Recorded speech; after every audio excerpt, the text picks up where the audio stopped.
We turn now to another story that dominated the headlines this week, the growing fears over the Zika virus. Dr. Anthony Fauci is the director of Allergy and Infectious Diseases at the National Institutes of Health.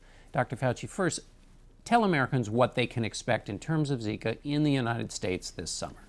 Well, we already have what's called travel-related cases, over 350 people who got infected in the regions in South America, the Caribbean, and are here in the United States. We very likely, though you can't say definitively, will get what we call local transmitted cases as we get into the robust mosquito season into the summer. And the reason we think that's going to happen is because infections that are quite similar to Zika, like dengue and chikungunya, which are transmitted by exactly the same mosquito and have been in the Caribbean, South America for a while, we've seen in the past little clusters of local transmitted cases within the country.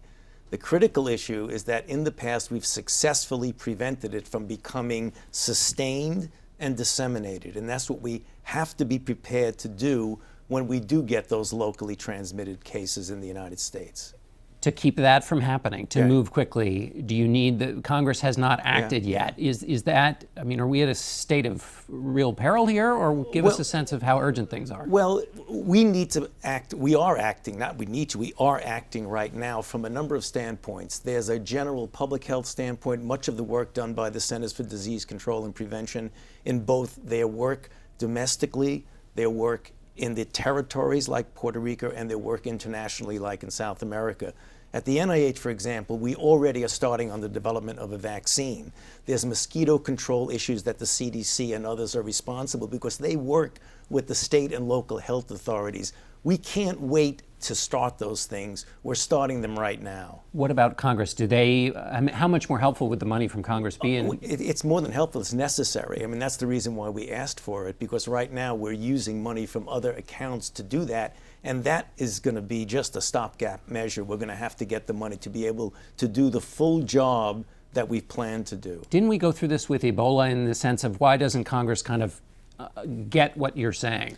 Well, Congress gave us money for Ebola, and we did very well with Ebola. Right now, with the fiscal constraint, there's a disagreement. I mean, I don't want to get into the politics of it, but I can just tell you from a public health and a research standpoint, we do really need that resource in order to be able to get the job done.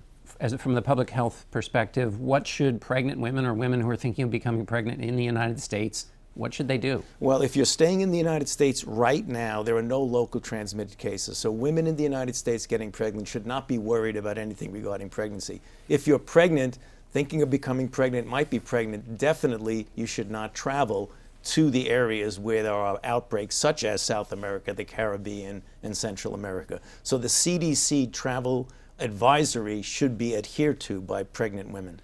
What if there does become a local case in the United States? Does that totally change the equation? Well, yeah, it depends on the extent of local case in the United States. If you just have a couple of clusters that you can essentially sustain the suppression of it by not allowing it to become widespread, very likely any major change there. But if we do get widespread changes, then we're going to have to re-examine. The CDC in real time always examines what the situation is and makes recommendations accordingly. For example, we just found out over a period of several weeks that there is now sexual transmission from men to women. So there is, and from men to even a male sexual partner, there was a case of that. So the recommendation now that if you're a man and you go to this area and you might be infected and come back, you should refrain from sex or use safe sex for at least 6 months if you don't have a pregnant partner, or if you have a pregnant partner, for the entirety of the pregnancy. So one should follow those recommendations that are very well delineated by the CDC. All right, Dr. Fauci, thank you so much for walking us through all of that. Good to be with you.